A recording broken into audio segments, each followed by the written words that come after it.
김영석 교수님이십니다. 김영석 교수님께서는 우리나라 최고의 지성으로 존경받는 원로이시며 100세를 넘기신 연세에도 불구하고 여전히 학문과 지혜를 전하고 계십니다. 오늘도 어려운 걸음해 주셔서 이 뜻깊은 자리에 함께해 주신 것을 깊이 감사드립니다.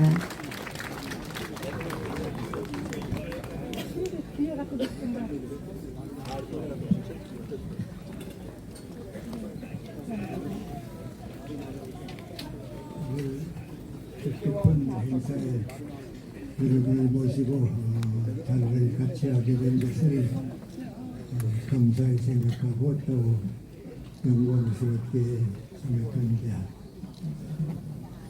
우리가 박정희 대통령 국가에 큰 일이 있을 때 맞아들이게 된 때는 1961년 5월이었습니다. 그때는 1년 전에 4.19 혁명을 통해서 온 국민이 무질서 혼란에 빠져 있었고, 새로운 정권은 헌법을 바꾸어서 대통령 중심제를 내각 중심제로 바꾸었습니다. 국민들의 기대와는 어긋나게 정치인들이 어느 쪽이 더 강한 세력을 가지고 있고 내가 거기에 속할 것인가, 그런 국가 앞에서 이기 집단적인 실망을 국민들에게 많이 안겨주었습니다.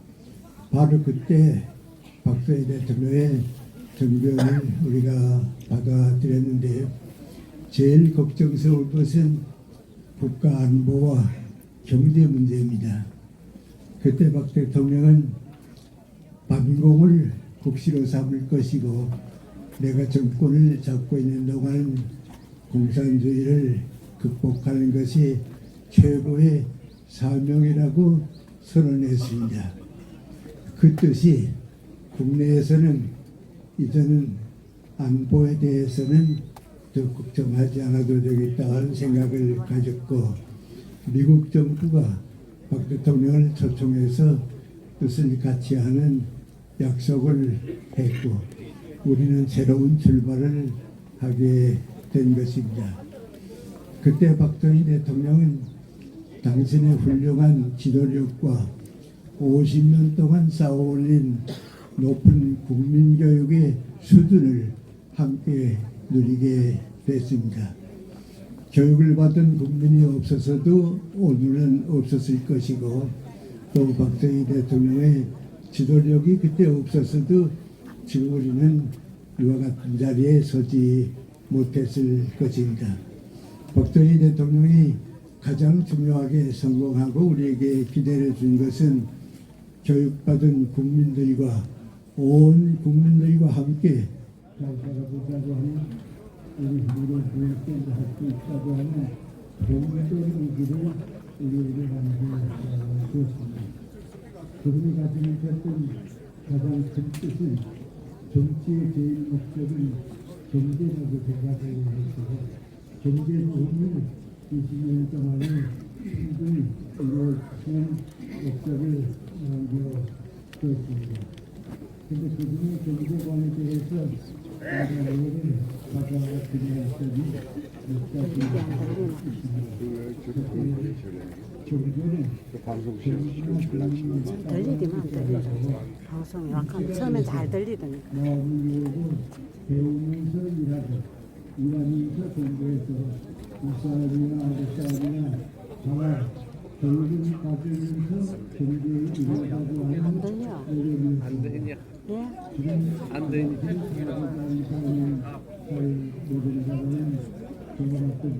아까 처음에 잘 들리던데 지금 조연수만은 목소리가 잘 들리는데. 교육자 분들을 함께 참여했습니다.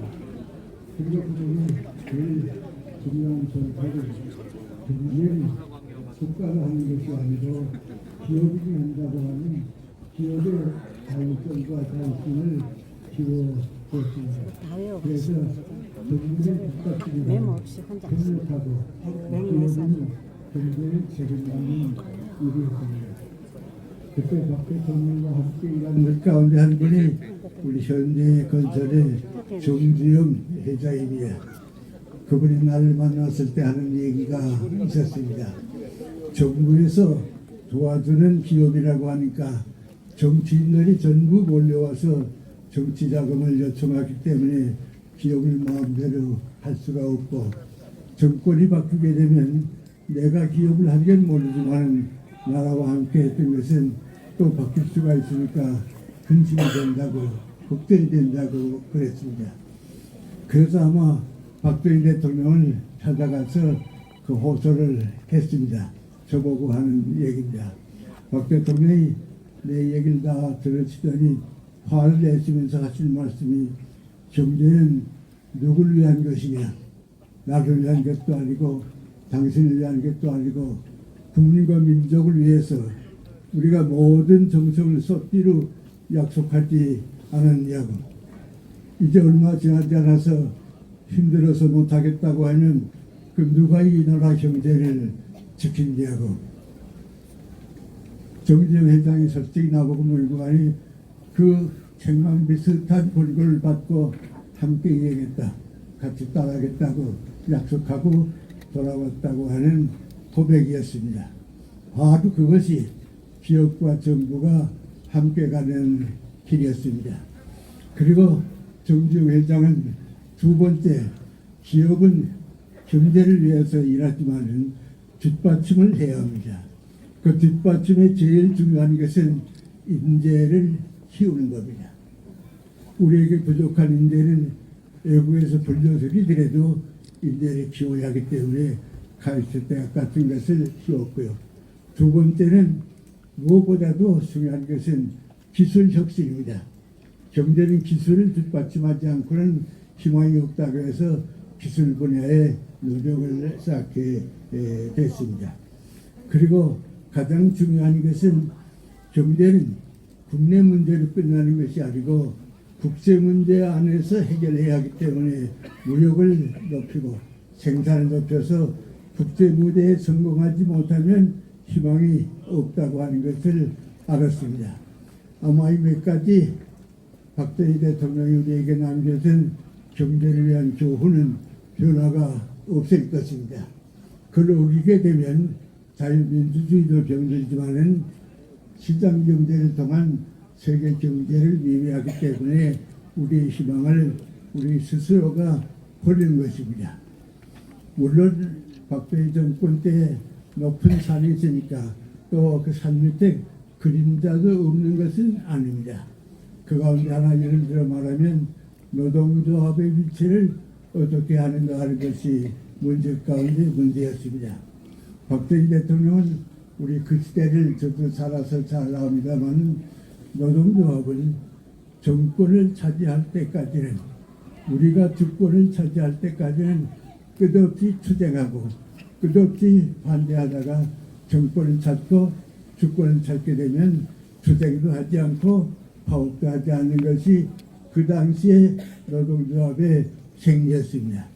그걸 박정희 대통령이 노동 가치를 살려주고 모든 것은 국민과 후대를 위해서 있다고 하는 뜻을 살리려고 하는 희망을 보여줘서 그동안에 좀 어려운 문제도 있고 또 국민들의 오해와 어려움도 있었지만은 박 대통령께서 맡은 기간에서는 그 이상의 최선의 길을 다할 수가 없는 기간을 우리에게 모범으로 보여주었고, 지금도 우리는 이승만 박사가 남겨준 자유민주주의의 길을 걸어야 하고 박 대통령이 남겨준 시장경제를 통해서 국제 무대에서 살아야 한다고 하는 이 두 가지 깃발을 내려놓을 수가 없고, 또 그것을 반대하는 것은 대한민국의 미래를 정체시키거나 불행하게 만드는 길입니다. 그리고 박 대통령의 20년이 지나고 또 긴 세월이 지나서 40여 년이 됐습니다. 지금은 이제는 우리나라는 세계에서 인정받는 민주국가 또 경제대국으로 성장했습니다. 그럼 이제 할 일은 무엇인가? 문화적인 국가가 되고 문화를 세계에 나누어줄 수 있는 책임이 소중합니다. 다행히 우리 젊은 세대들이 우리 기성세대보다 앞질러서 지금 모든 미술 분야에서는 우리 젊은 세대들이 세계를 이끌어가고 있습니다. 최근에는 우리가 갈망하고 있던 노벨 문학상까지 젊은 작가가 차지했다고 하는 것은 우리 문화의 큰 희망입니다.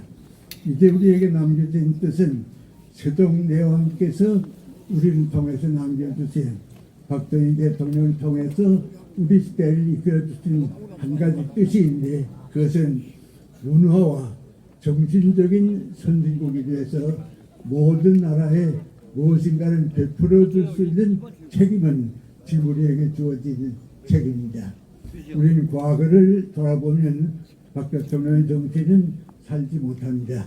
미래를 바라보면서 박 대통령이 우리에게 남겨준 중심적 유산이 무엇인가 하는 것을 받아들여서 경제적인 대국은 이루어 나왔습니다만은 문화적인 선진국은 이제부터 우리 모두의 노력에서 이루어지라고 믿습니다. 그런 길을 밟아가는 한 과정에 오늘 우리가 이러한 모임을 가지게 됐습니다. 저 같은 사람은 박 대통령과 같은 세대에 불만도 많이 표치하고 비판도 많이 가지고서 살아왔습니다.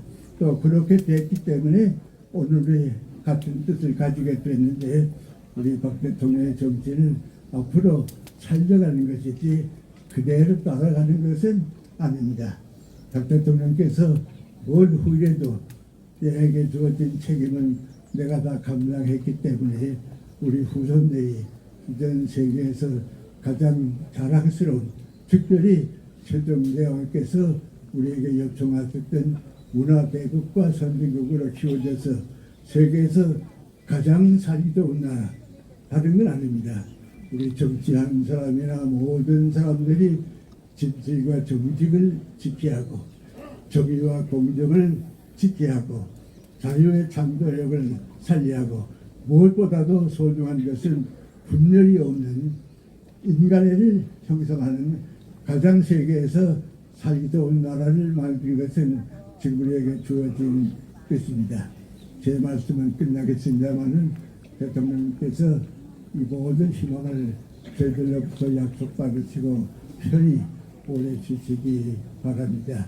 그리고 오늘 우리가 이런 모임을 가진 것은 대통령께서 남겨주신 정신적 울타리 속에서 새 출발을 하게 모였다고 하는 것도 의욕하게 도와주시기 바랍니다. 감사드립니다.